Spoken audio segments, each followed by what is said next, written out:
पैसे तयार ठेवा, पुढील आठवड्यात कमाईची मोठी संधी आहे. या 8 कंपन्यांचे IPO बाजारात येणार. मध्य पूर्वेतील तणाव निवळल्याने सरलेल्या आठवड्यात शेअर बाजारात तेजी पाहायला मिळाली. बाजारातील या सकारात्मक वातावरणामुळे गुंतवणूकदारांमध्ये उत्साहाचे वातावरण आहे. याच पार्श्वभूमीवर चालू आठवड्यात प्राथमिक बाजारात पुन्हा एकदा बूम येणार असून तब्बल 8 कंपन्यांचे IPO गुंतवणुकीसाठी खुले होणार आहेत. यामध्ये 3 मेनबोर्ड कंपन्यांचे तर 5 लघु आणि माध्यमिक उद्योगांचे IPO असतील. या नवीन 8 पब्लिक इश्यू शिवाय आधीच बंद झालेले 6 IPO या आठवड्यात शेअर बाजारात दणक्यात पदार्पण करणार आहेत. Mainboard segment waterways leisure tourism IPO याचा कालावधी 23 जून ते 25 जून 2026. इश्यू साईज असणार आहे 585 कोटी रुपये.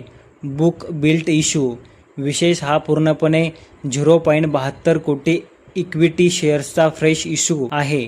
यात ऑफर फॉर सेल चा कोणताही भाग नाही. 2 नंबरला आहे अद्वित ज्वेल्स IPO याचा कालावधी 23 जून ते 25 जून 2026.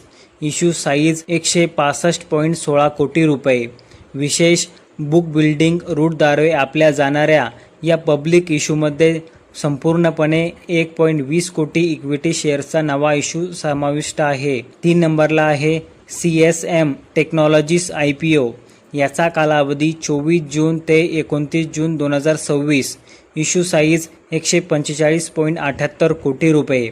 विशेष या IPO मध्ये 145.78 कोटी रुपये मूल्याचे 1.29 कोटी नवीन इक्विटी शेअर्स जारी केले जातील. यात प्रवर्तकाकडून शेअर्सची विक्री केली जाणार नाही. कंपनी आहे GVL इंडस्ट्रीज. कालावधी 23 जून ते 25 जून 2026. इश्यू साईज 31.99 कोटी आणि महत्त्वाची माहिती 26.25 कोटीचे नवीन शेअर्स.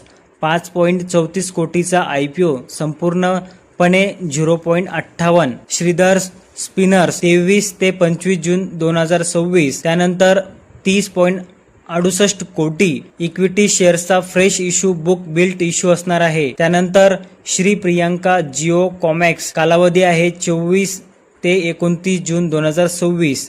त्यानंतर इक्विटी 94.51 कोटी. धनवेल हायब्रिड सीड्स या आठवड्यात खुले 26.73 कोटी. त्यानंतर IC इलेक्ट्रिकल्स 25 ते 30 जून 2026. या 6 कंपन्यांचे शेअर बाजारात होणार पदार्पण. तर मित्रांनो, हा गुंतवणुकीचा सल्ला नाही.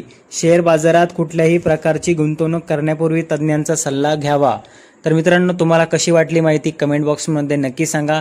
आणि हो, व्हिडिओ आवडला असेल तर चॅनलला सबस्क्राईब करा. भेटूया अशाच एका माहितीपूर्ण व्हिडिओमध्ये.